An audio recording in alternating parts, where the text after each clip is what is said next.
So thank you, Chris Palmer, for coming on here today. I really appreciate it. It's a wonderful day outside and also a good day to be talking Yeah. about the subject. So we'll talk a little bit about your book and really in the context of death and dying process and hospice and maybe why it's so challenging for some people to discuss these issues. Before we get started, I have my notes here. So I know you've had quite a full life.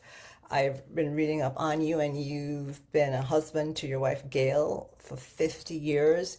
You have three Yeah. grown children and nine grandchildren.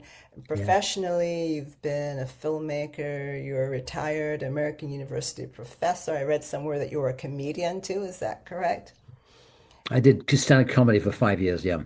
Excellent. And you're a conservationist, you're a Mm. speaker, and you're an end-of-life activist. And you're involved in many organizations within Montgomery County, Maryland.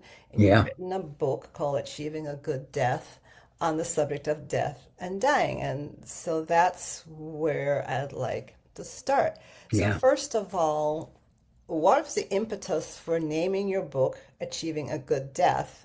And what is a good death? So, Candace, first of all, thank you so much for having me on your program today. I'm delighted to be with you.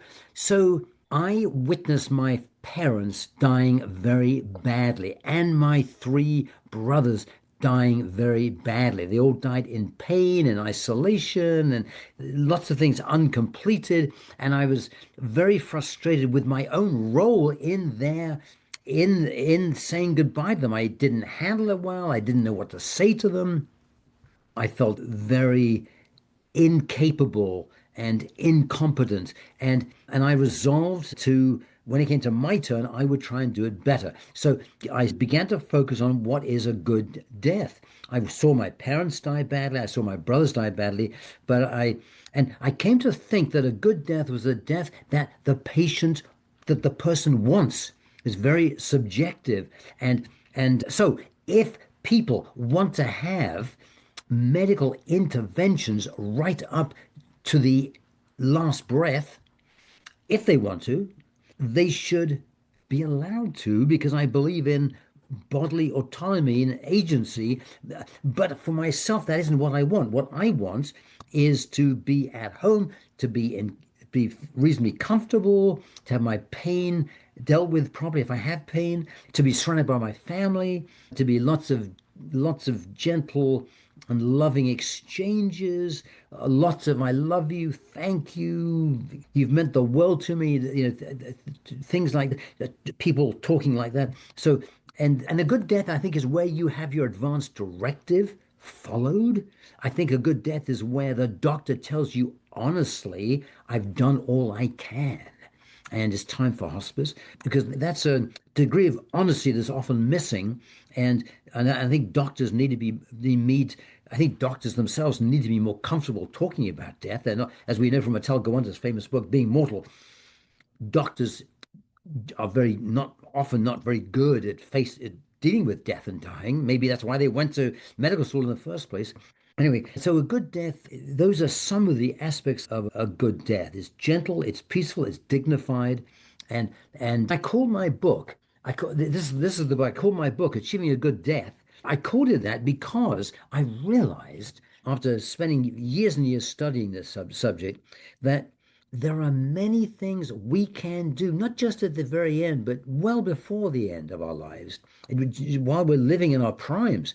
There are many things we can do that will help us live a gentler, more peaceful death with fewer regrets and so on. So I realized there was a lot we could do, and most of the time we don't do them. We just drift haphazardly towards the end of our lives. We don't plan, we don't prepare, and we end up being treated in ways we don't want to be treated. We get over treated in the ICUs. We have tubes coming out of all our orifices in our body. We are on ventilators. We're on peg feeds. We're intubated.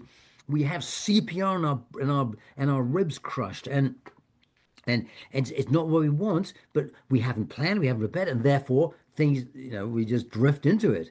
So achieving a good death, the reason I call my book Achieving Good Death is because I think there's a lot we can do to improve the end of our lives. And tell me a little more about the advance directive for those who don't know and the power of attorney.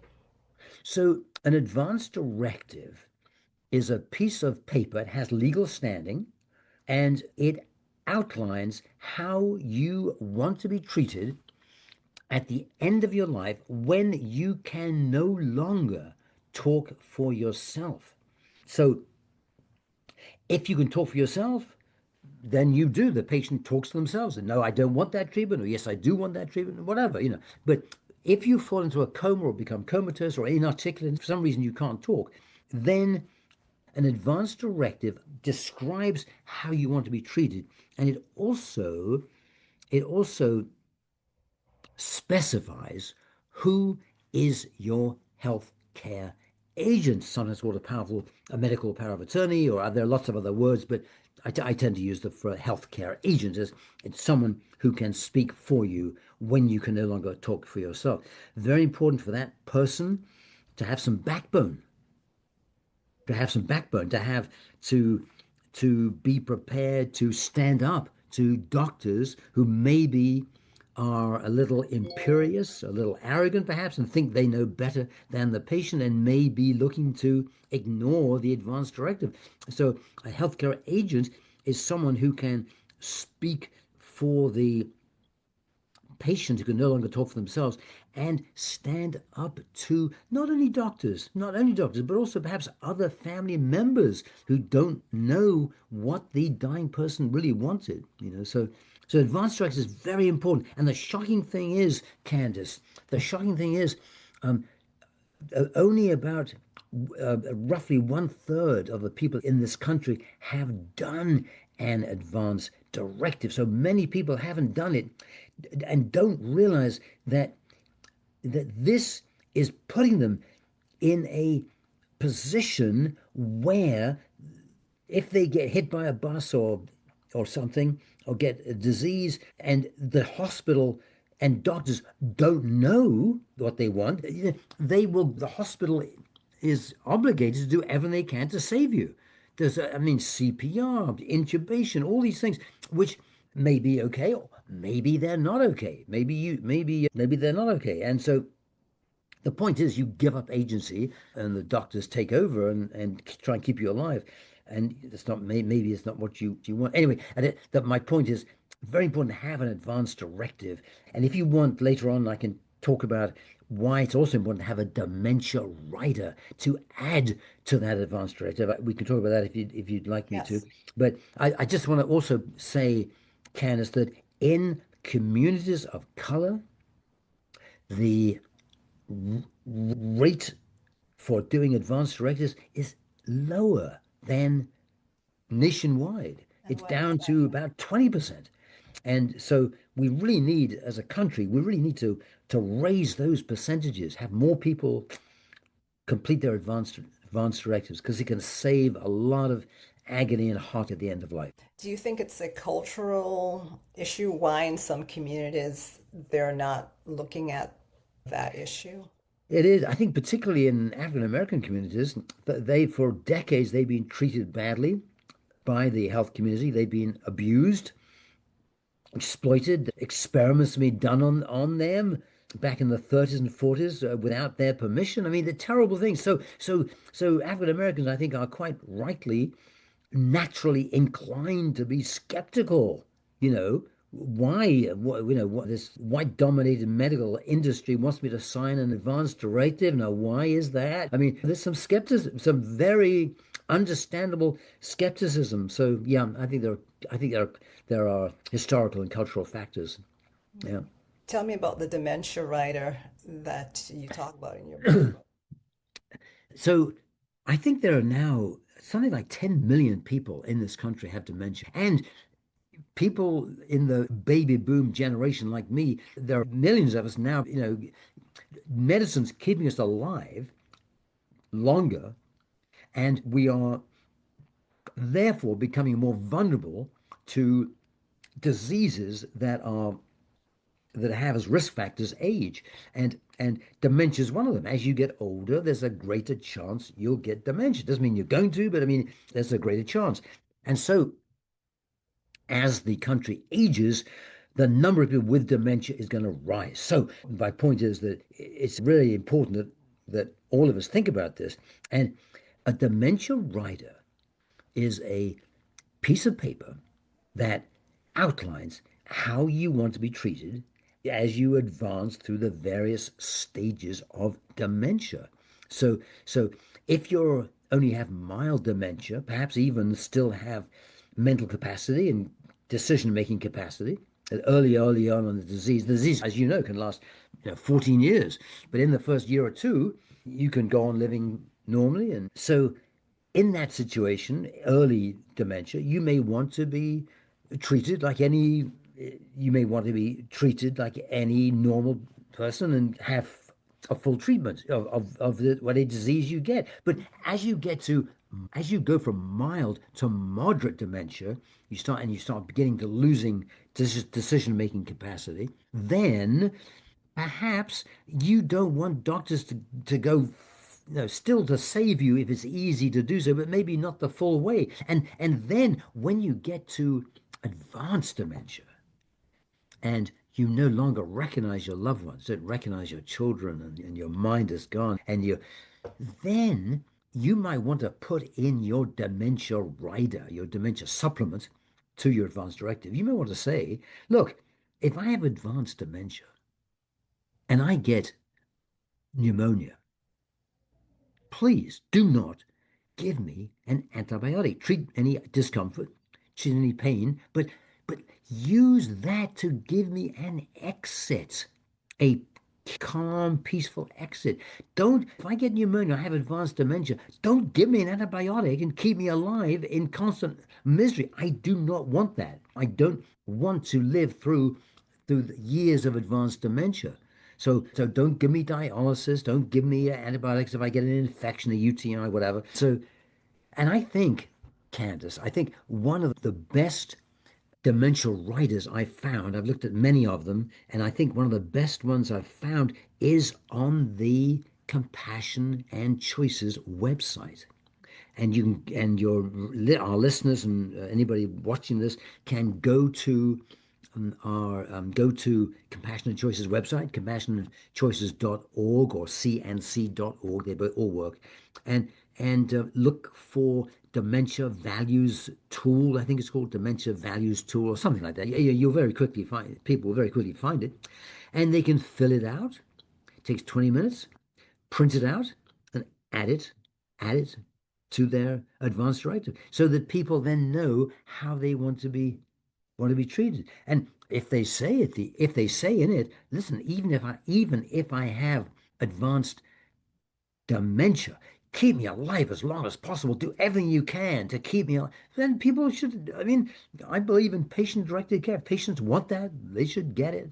But a lot of us are going to say, not going to say that. We're going to say, if I have advanced dementia, please find me a gentle exit. But if you have advanced dementia, for example, but you don't have that capacity to say, give me an exit unless you specify it. But from things that I've been reading and listening to other people, I was at one of those death cafe meetings recently where people were talking about death and dying. But how are you going to get somebody who's in that position to say, okay, this is it, if that's what the person chooses?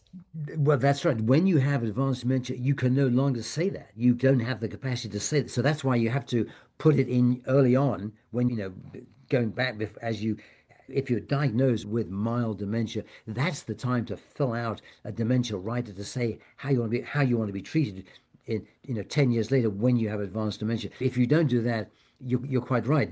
You don't have the capacity to make those types of decisions. So, yeah. So that raises the issue now about the legal aspects because the doctors take an oath. I was looking up information on the Hippocratic Oath. I didn't see anything in the recent oaths about do no harm, so I don't know if that line is in there, but I think it most is. doc Yeah. is it? Okay, well, I think I'll it is. I think I haven't looked at it for a bit of time now, but I think it is. And so the Hippocratic Oath is very, very important. But I think it also says, doesn't it? I'd have to check this. A doctor should do whatever they can to reduce the suffering of their mhm. patients. So that's really the justification that I see for doctors supporting medical aid in dying and other ways of hastening your death, which we'll come to, which you and I will come to in a minute. But yeah, because when people the suffering at the end of life can be terrible. I mean, obviously, some people do die gently, they're lucky, but many people, especially as medicine keeps us alive, and many of us get into our 80s and 90s and so on, people get diseases. It's just natural, and some of those diseases can be very, very painful and the suffering can be intense. And the reason that people like me write books like the book I've written and you and I go to death cafes and is because we want to we don't want to end our lives in misery, in pain, in unremitting pain, pain so bad that maybe even morphine can't doesn't help us. We don't want to do that. And so that's why people like you and me talking about these issues. So tell me more about this medical aid in dying because I know it's different from, is it different from physician assisted suicide, so to speak? Is there a distinction? Right. Let's see. In some ways, it's the same thing, but that we never use the term we. When I say we, sorry, I'm talking about people like me who are advocates for medical aid in dying. Now, there are some of our listeners who will begin to feel uncomfortable as listening to us right now because maybe they're deeply religious and they feel that only God can tell us when to leave the earth, when to finish our lives, and that doctors and patients have no right to interfere with that, no right to hasten death or any, just let God deal with it. So, so I just want to say, anybody listening to us who has that view, I just want to express sympathy. I mean, and please feel free to disagree with me on this. I feel that if somebody is suffering unbearably, if they're suffering intractable pain, then they have a right to hasten their death. And I'll talk in a little later on about various ways that that can be done. But what we're talking here is about dying with dignity, about having some choices at the end of life. And the country is polarized. So, as I say, some of our listeners may feel very strongly on this point that I'm wrong on this, even immoral. And I just wanted to say, please, I give anybody listening full permission to feel that way. Everybody's entitled to their opinion on this issue. As I just to repeat, my position is that people should be allowed to hasten their death if they are close to death anyway. And the choice is not between living and dying, it's between dying this way or dying that way. And so back to your question, medical aid in dying, some opponents of it like to call it physician assisted suicide. But we, people like me who are advocates, don't like to use the word suicide because we see a very big difference between a person with lots of life in front of them who decides to end their life with a bullet or by hanging or by jumping off a bridge or something, whatever, something horrible.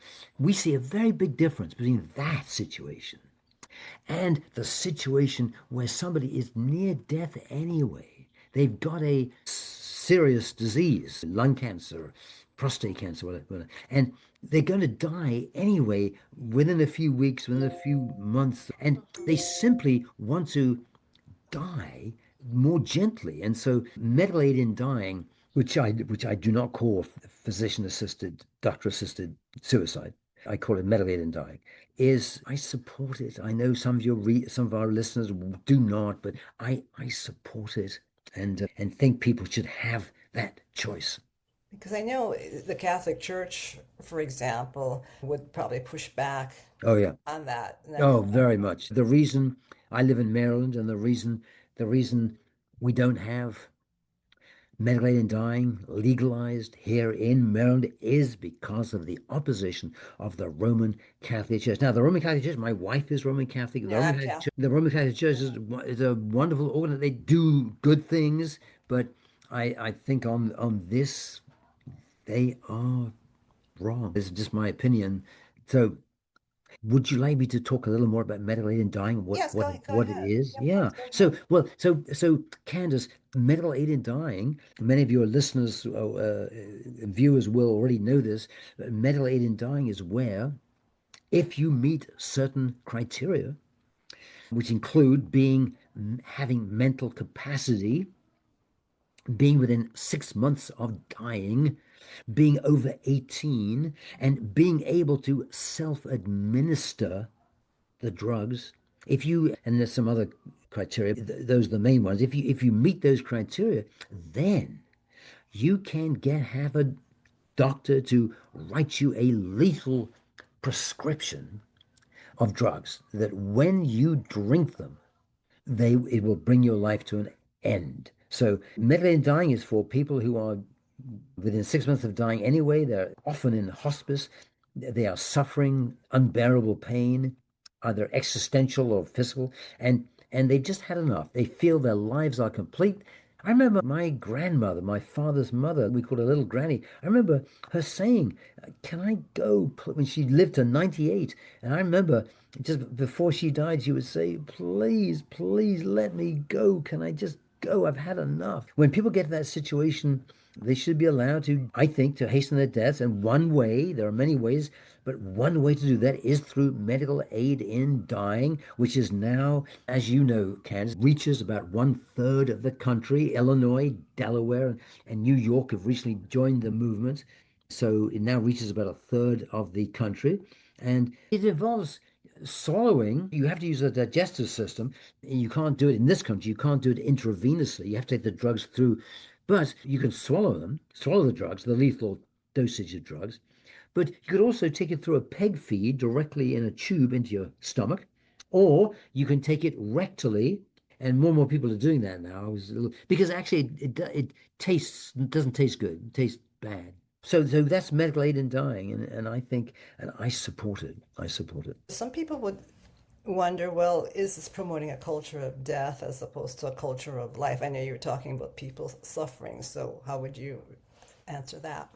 Sorry, say the question again, So Candice. some people might say, well, maybe you're promoting a culture of death Ah, as opposed to a culture of life. So yeah. how do you Yes, and answer that? yes, and I would defend their right to say that. And what I would say, response is, gosh, no, we are very focused on life. I mean, we want people to live full, fulfilling lives right up to the end. When we talk about medically and dying, we're not promoting sort of a culture of death. We're promoting a culture where people have a choice, have choices in dying, and they can choose to take these lethal drugs to hasten their deaths if they want to. A lot of people get the drugs and actually don't take them, but they are hugely relieved knowing that if they want them, they can take them. And so we find about a third of about a large proportion of people who get the drugs never take them because but they're glad to have them so that if they need them, so they feel a sense of power and empowerment because if they need to use them, they have them. They're no longer panicking. They're no longer in a panic. Oh my God, if I want to go, how do I do this? Yeah. As far as the US overall, isn't physician-assisted suicide in the US illegal? I know we were talking about that. Suicide in the US is legal. What is illegal is helping someone, physically assisting someone to commit suicide.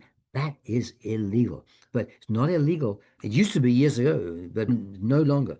If you want to commit suicide, you are allowed to do it, but it's illegal to help someone. Did I answer your question? I think so. The medical aid is basically what a doctor writing a prescription and you go and get the prescription as opposed to somebody else getting it for you. Well, actually, under medically and dying, you can get help. Someone can actually mix up the lethal drugs in water so you can drink it.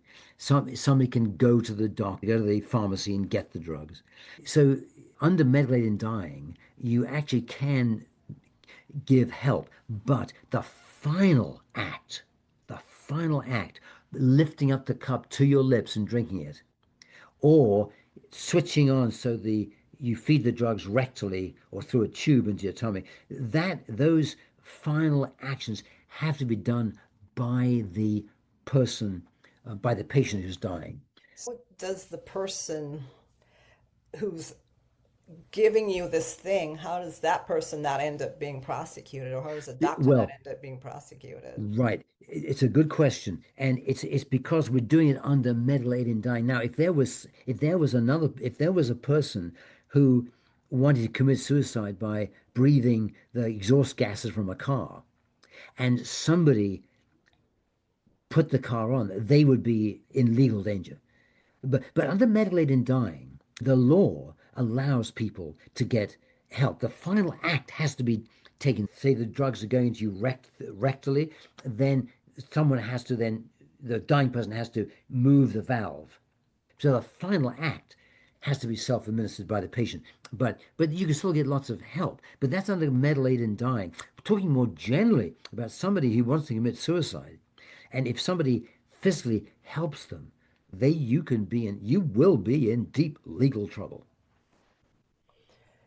Okay, wow, this is a very heavy topic, Yeah. as you could imagine. And people who hear this interview at some point will say, well, I don't agree with this, or maybe I agree with this. So it's going to open up a huge conversation or a can of worms. I don't know, which, or both, possibly. Now, in your book, you say that you've written these letters to your family, you've written to your children and other loved ones, and you say you've lived a good life, and if something happens, then this is how you want to go, and that you don't want to be resuscitated if something happens. If you were in a car accident, God forbid, tomorrow, would you not want to be resuscitated and give yourself more time with your family? Thank you for raising this, Candace. So I am almost 79, but I am very healthy and rigorous. I played a hard game of tennis this morning and I went swimming. So if I was hit by a bus tomorrow, I would want to be resuscitated. And my wife Gail knows all this. But as I get older and more frail, as I get into my mid 80s, late 80s, early 90s, however long I live, I will eventually be in a wheelchair. I'll be like anybody else. I'll become frail and I'll be subjected to diseases like anybody else. And it's when I'm near death anyway, that's when these instructions apply. They don't apply now because I'm a very sort of young, I'm sort of very vigorous for my age, but that won't last. That was not going to last. I wish it would, but it's not going to last. And at some point, I'll get to a point where if I am knocked over by a car, I don't want to have CPR because I know the chances of it being successful are remote. Whereas now, if I were knocked over by a car and CPR could help keep me alive, my wife and family knows that, and Don knows that I would want that. It's so really my letters about dying, and as you say, I've written these letters to my family so they know what I want. The ones that are talk about not being resuscitated, not applying CPR, not being intubated, or those apply not right now when I'm vigorous, but when I'm much closer to death.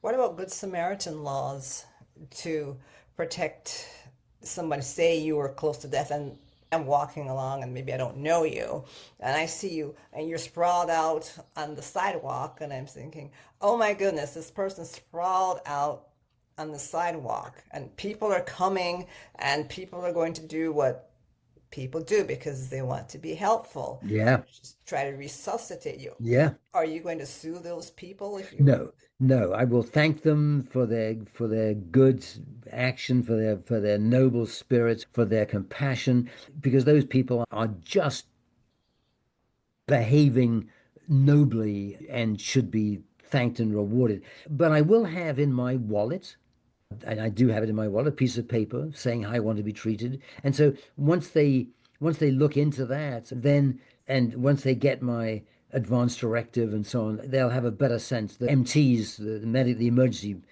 emergency medical people, they will soon get a better sense of what I want. But no, if a good Samaritan, as you know, that's wonderful. I love that. If a good Samaritan does his best to resuscitate because they see me as a stranger and I need help, good for them.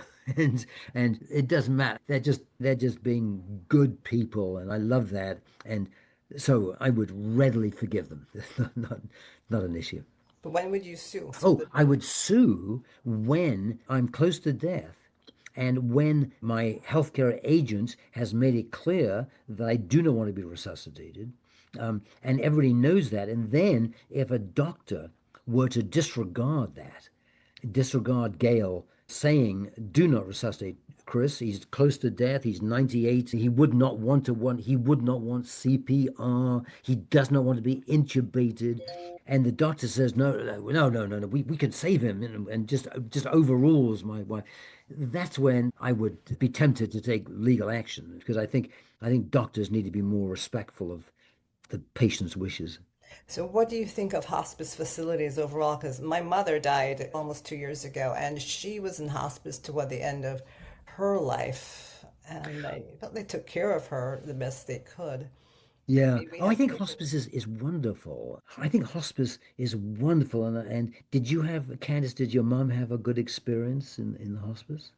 It's hard to say. I can't really get into specifics of Yeah. what took her life, but I think the nurses or the staff treated her well as best they So could. most people have a good experience in hospice. Obviously, there are times when people report things have not gone well. But for the most part, what we hear most of all in hospice, what we hear families saying is, I wish we had done this earlier. Because Jimmy Carter and Art Buchwald, those people who spend 200 days or more in hospice, they are very unusual. Most lengths of stay are 10, 12 days, far too short to take full advantage of what hospice offers. Hospice gives people, as your viewers well know, you give up curative care, but you're looked after. You get equipment, a commode, a hospital bed, all sorts of the drugs you need to help you. And you have you have a team of a doctor, a social worker, nurses, hospice volunteers like me, healthcare agents who help look after. But I'm saying this and realizing that for those who are not familiar with hospice, this might give the impression that hospice is like 24/7 care, but it isn't. Oh my gosh. I mean, most hospice is at home. There's a few beds which are in facilities, but most in America, most hospice is in people's homes. And you'll be lucky if a nurse comes to see you once or twice a week for a couple of hours, and the rest of the time, all the work changing diapers, taking the patient to the doctor, shopping, looking after the money side of things. I mean, all that's got to be done by friends and family. And it's onerous. It's onerous. So hospice is great, but it doesn't give you round the clock service at all. This is why I'm very enthusiastic about end of life doulas. These are non-medical people who help dying people with all sorts of things, hand massages, just being there as companions, maybe writing a letter to a grandchild, writing an ethical will. I mean, there are lots of things, or just being there and watching television together. I mean, end of life doers can do anything, but what they have is time, and you have to pay for it. But what they have is time, and hospice does not have time. They have high level, they have equipment and they have staff, but they lack the time to spend with their patients. So I think end of life doulas are very, very important. But back to your general question, Candace, hospice is great. They good to go with non-profit hospices tend to be better than for-profit hospices. Obviously, you can find a for-profit hospice that does do good work. You can find a non-profit hospice that may not do good work. But in general, non-profit hospices tend to be better. And for example, they offer non-pharmacological treatments such as hand therapy and music therapy and pet therapy and art therapy and all sorts of things can be helpful to dying patients. But hospice is great, and I'm a strong advocate. So why is it so hard to talk about death? It's hard to talk about death because people are scared. They're scared of two things. They're scared of, while they're dying, being in incredible pain and incapacitated. And the second thing is they worry about death, no longer being here, having all their projects finished, their relationships finished. So I think both death and dying are scary, and it's hard to talk about. It's a taboo topic because people are afraid. And often the reaction I get when I ask people about their plans for death and dying, the reaction I get from people is, "Oh, don't talk to me about that. Oh my God, it's such a morbid subject. I don't want to talk." In fact, Candace, I had lunch yesterday with somebody, and that was exactly their reaction. They said, "No, I don't want to talk about it," and they said, "I'm just going to just drift into it. I'm going to just haphazardly, whatever happens, happens. I'm not going to plan for it. I'm not going to, this is what this person said to me. I'm not going to prepare for it. What it is what it is. Whatever happens to me is just going to happen." And that's what this is what this book is all about, why that attitude is not good because it leads to a lot of unnecessary suffering. So what's the best way to talk to somebody about death? Well, I think one of the best ways to talk to somebody about death is through storytelling. Because if you say to them, "I want to talk about how you want to dispose of your body, or how you want to be treated if you get very painful pancreatic cancer," they're likely to just walk away and not be part. But if you say to them, do you remember how Uncle Jack died? You remember that? That was back, what was it, 1991, and he was in the ICU, and we went to visit him, and he couldn't talk because he was intubated. Do you remember that? What did you think? I mean, my reaction was one of horror, but what was your reaction, you might say, to a loved one? What was your reaction to that? I mean, would you want to suffer like Uncle Jack suffered with all those tubes in you? And so you tell a story about Uncle Jack, or anybody in the family, and that can sometimes help to break through. I think another way to break through and talk about it, Candace, is to say to people, "I need your help. I need your help. I need to write an advance directive." And did you do that? And if you did, how did you do it? And and I ask for help. And because people sometimes may not want to talk about death and dying, but they want to be helpful. And so that's another way to do it. So, but it's not easy to talk about it. No, it's not easy. Now, I know in the book you mentioned certain cases, and the one that I recall very vividly is that of Terry Schiavo, because I remember something had happened to her and she was in, I believe, a vegetative state, and her husband had wanted to take her off of the life support, so to speak, and Yeah. her family wouldn't have any of it. And then Uh, it became a protracted court battle with even the yeah. president of the US in becoming involved. And eventually, I believe the court said that she has to come off Yeah. of this Yeah. There life. were three very famous cases, and that was one of them. And if those three women, they were all young women, and as you said, they all went into PVS, a persistent vegetative state, and awful, just awful, and kept alive for years on end. I think Terry Shivu, I think she might have been kept alive for 8 years or I something, thought you said ridiculous. maybe 15. Maybe 15. So back then we didn't do advanced directives, but if they had, and of course, those three cases led to this whole thing of having advanced directive. So what I'm about to say doesn't really make sense. But if Terry had an advanced directive which said what she wanted, then maybe there wouldn't have been all that trauma and agony and turbulence. But anyway, yeah, any of us could be hit by a bus and be put into a persistent vegetative state, and our loved ones, they want to know, how do you want to be treated? Do you want to be kept alive or not? So then that raises a question.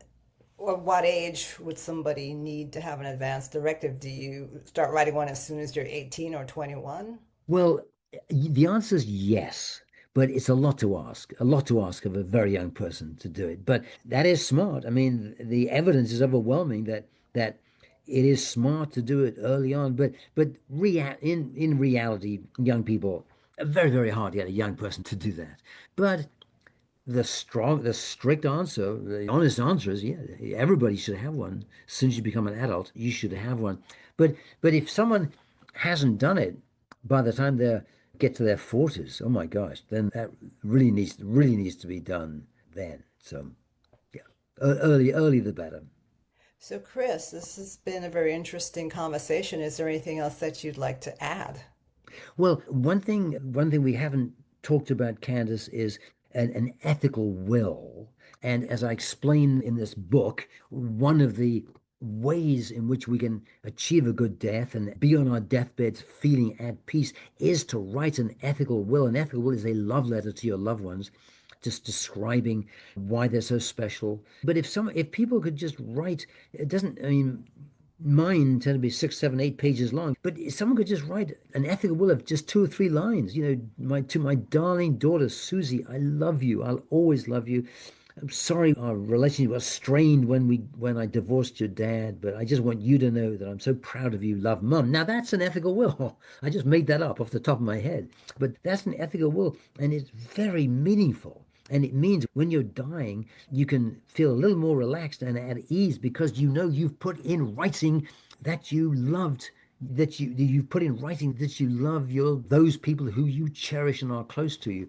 And so that's one little thing I would say is I encourage anybody listening to this to write an ethical will, also called a legacy letter. It's a lovely thing to do. And have the regular will in place. And one other question, do you consider yourself spiritual? Did you grow up in a religious tradition? I grew up in the Church of what we called in England, Church of England, but in my late teens, I became a firm secular humanist. So I'm a spiritual person in the sense that I spend a lot of time thinking about deep questions like, does my life matter and what does my life mean and I've written a whole book about finding meaning and purpose in life. So I'm spiritual in that sense, but I'm not spiritual in a church sense. I don't go to church. My wife does, but I don't go to church. I don't believe in an afterlife. Essentially an atheist. But I spent a lot of time thinking about the same issues that religious people do. How do we live a good life? How do we live a life that's worth living? But I would not describe myself as a religious person. Okay. Anything else to add? I don't think so. Candace, it's been such a pleasure. Thank you for your good questions. And anybody listening who wants to contact me, my email is christopher.n.palmer@gmail.com. And people are welcome to write to me if they want to, if they have questions. Everything I do is pro bono. I don't charge for anything I do. And my website is chrispalmeronline.com, chrispalmeronline.com. And I'm mentioning that only because there are lots of free handouts there. People, your listeners and viewers can go there and find all sorts of handouts on green burial and ethical wills and funeral planning and grieving and living well to die well, all sorts of things. So people can help themselves. Excellent. Well, Chris, I appreciate your time today, and I hope you have a good rest of the day and a wonderful weekend. Thank you so much, Candace. It's been an honor to be here. Thanks for having me as your guest. All right, thanks. Take care. You as Bye-bye. well. Bye bye now. Bye-bye. Bye.